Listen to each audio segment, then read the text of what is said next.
متحدہ قومی موومنٹ پاکستان کے تحت بھارت کے خلاف مارکہ حق کو 1 سال مکمل ہونے پر ٹیسوری ہاؤس میں شاندار تقریب کا انعقاد کیا گیا۔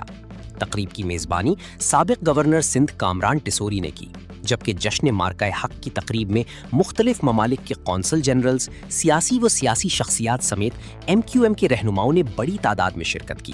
اس موقع پر کامران ٹیسوری نے پاک فوج کو زبردست انداز میں خراج تحسین پیش کرتے ہوئے مارکہ حق کی فتح کی 1 سال مکمل ہونے کی خوشی میں کیک بھی کاٹا۔ تقریب سے خطاب کے دوران کامران ٹیسوری کا کہنا تھا کہ حکومت پاکستان اور پاک فوج نے مارکہ حق میں کامیاب ہو کر پاکستانی پاسپورٹ کی دنیا بھر میں عزت میں اضافہ کر دیا ہے۔ دنیا میں 200 ممالک کے آرمی چیف کا نام کوئی نہیں جانتا، لیکن ہمارے فیلڈ مارشل عاصم منیر کا نام دنیا جانتی ہے۔ حرمین شریفین کی حفاظت میں پاک افواج کا حصہ شامل ہو گیا۔